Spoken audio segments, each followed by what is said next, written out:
You are standing in a grand household in 18th century Europe, and your hands smell like milk and lye soap. You have been working as a wet nurse for 4 years. Your body is no longer entirely your own, but you have learned to accept this as the price of employment in a profession that most people do not even speak about in polite conversation. The work is exhausting, the social status is invisible, but the wage is steady, and you have managed to save enough money to think about your own future in ways that most women of your social class cannot. This is your life as a wet nurse, a woman whose labor sustained the aristocracy of Europe, whose contribution was so essential that entire family dynasties depended on the milk from your body, and yet whose name would never appear in the historical record as anything more significant than a household servant. Your story does not begin with tragedy. It begins with economic necessity. You come from a village where options for women are brutally limited. You can marry a local man and inherit his poverty, bearing children you cannot afford to feed. You can work in agriculture, breaking your back in fields for wages that will never accumulate into independence. Or you can contract yourself as a wet nurse to an aristocratic household in the city, a profession that pays significantly more than any other work available to women of your background. The compensation is negotiated with your family. You sign a contract, usually for a period of 2 to 3 years. The household provides housing, food, clothing, and a monthly wage. When your service ends, you leave with accumulated savings that represent genuine economic mobility. This is not freedom, but it is a category of autonomy that most women of your era do not possess. The physical reality of wet nursing is something that modern medicine now understands, but that 18th century society did not discuss openly. Your breasts are producing milk because you have recently given birth. The aristocratic household has hired you specifically because you are lactating, because your body is capable of sustaining an infant through the critical period of early childhood when mortality rates are catastrophically high. The milk from your body contains antibodies that protect the infant from disease. The milk from your body contains nutrients that support growth and development. The milk from your body is literally the difference between the child living and the child dying. This is not metaphorical. This is the biological reality of the profession. You are not a luxury service. You are a necessity. You are the technology that keeps aristocratic infants alive when their own mothers cannot or will not nurse them. The reason mothers of the aristocratic class do not nurse their own children is documented extensively in the medical and social literature of the period. Aristocratic physicians of the era believed that nursing depleted a woman's health, that it interfered with fertility, that it prevented pregnancy. Wealthy families wanted many children to secure their dynasties, which created a practical problem. A woman nursing an infant is less likely to become pregnant immediately afterward. This biological reality conflicted with the aristocratic desire for large numbers of heirs. The solution was the wet nurse. By hiring you to nurse the infant, the aristocratic mother could become pregnant again within months of giving birth, ensuring rapid succession of children that would secure the family line. This is the hidden economic logic of wet nursing. You are not just feeding the infant. You are enabling aristocratic reproduction on an accelerated timeline. You are making it possible for wealthy families to have significantly more children than would be biologically possible if mothers nursed their own offspring. This creates a profound historical irony. The women who could afford to nurse their own children chose not to, delegating the work to women who were economically forced into the profession. Meanwhile, the women hired as wet nurses were often separated from their own children, who were placed in foundling institutions or with other caretakers while their mothers worked in aristocratic households.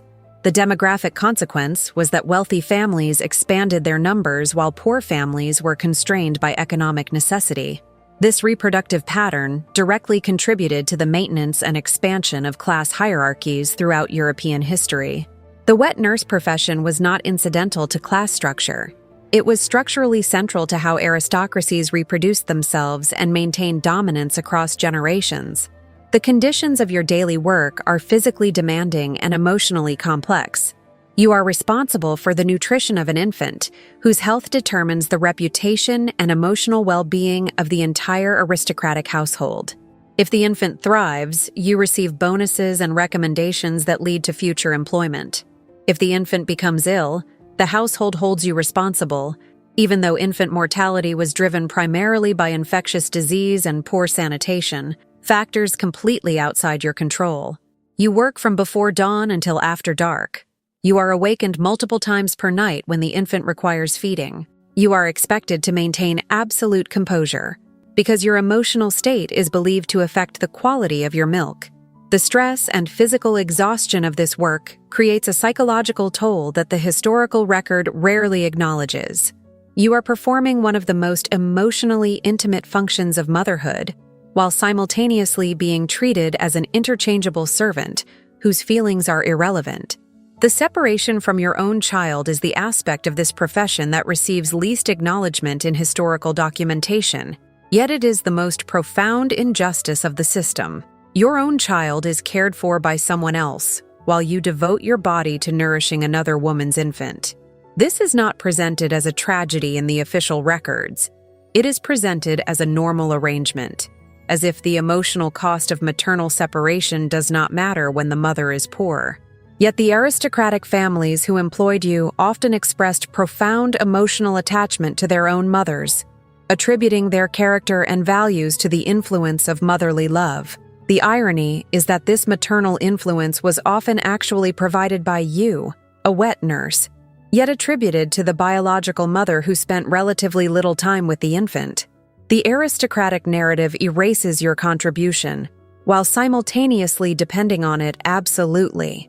Your working conditions improve gradually as you develop a reputation for reliability. Households compete to employ experienced wet nurses who have proven records of keeping infants alive through the dangerous first years of childhood. This demand gives you a category of professional leverage that you exercise carefully.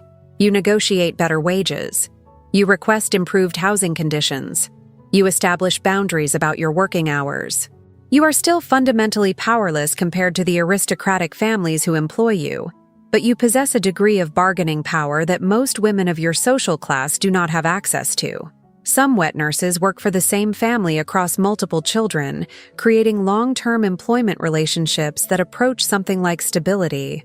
Others move between households, following opportunities for better compensation.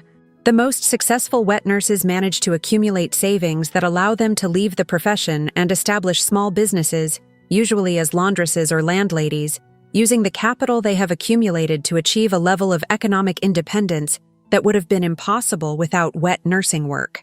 The historical erasure of wet nurses from the narrative of European history is profound and systematic. The infants you nursed grew to become prominent figures in their societies. They became leaders, intellectuals, artists, military commanders. The milk from your body sustained them through the period when the human brain develops its fundamental structure and neural connections. The care from your hands shaped their early emotional development. The comfort from your presence created their first experience of safety and nurture. Yet when these children wrote memoirs as adults, when they were commemorated in historical records, the wet nurse was mentioned, if at all, as a minor household detail. The biological mother was celebrated for the child's achievements, even though she often spent minimal time with the child during the period of your employment. This erasure is not accidental. It is the result of deliberate historical choices about whose contributions matter, whose labor is recognized, whose sacrifice is acknowledged. The end of your career as a wet nurse comes when your body stops producing milk in sufficient quantities to meet the demands of a growing child, usually around the time the child is weaned, typically between 18 months and 3 years of age. This marks the end of your usefulness to the aristocratic household.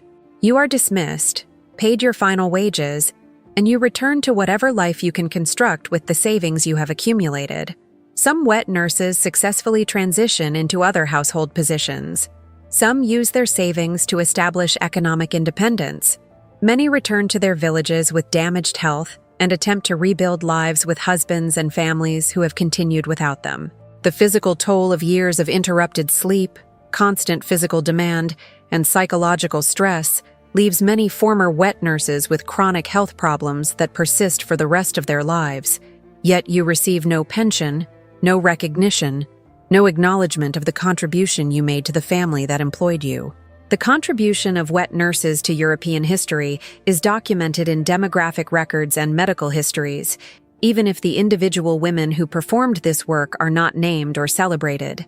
The acceleration of aristocratic family size made possible by wet nursing directly contributed to the consolidation of wealth and power in fewer hands across European society. The survival rates of aristocratic infants improved dramatically with access to reliable milk sources, allowing these families to invest more resources in their surviving children, creating compounding advantages across generations. The wealth generated by aristocratic dynasties that benefited from wet nursing labor was eventually invested in the exploration, colonization, and exploitation of other continents, shaping the modern world we inhabit. Every transatlantic voyage of exploration, every colonial settlement, every institution of power established by European aristocracies was made possible, in part, by the labor of women like you, whose bodies sustained the infants who would grow to direct these historical processes. Your erasure from history is not an accident. It is the consequence of whose contributions are considered worthy of documentation. Today, wet nursing in its historical form no longer exists in developed nations. The technology of industrial milk production and refrigeration has replaced the need for human wet nurses, yet the profession persists in parts of the developing world, and contemporary wet nursing raises the same historical questions about exploitation, maternal separation, and economic coercion that characterized the profession in 18th century Europe. Understanding the history of wet nursing illuminates contemporary debates about reproductive labor, about whose work is valued and whose is invisible, about the ways in which women's bodies are conscripted into service of others. The wet nurse profession was not a cultural curiosity of the past. It was a fundamental institution of European class hierarchy, and its history contains lessons about justice, exploitation, and historical erasure that remain relevant today. The next video explores another profession that sustained aristocratic life while remaining invisible in historical records. Click now to discover what happened to the women who prepared every meal, cleaned every room, and raised every child in the households that shaped European history.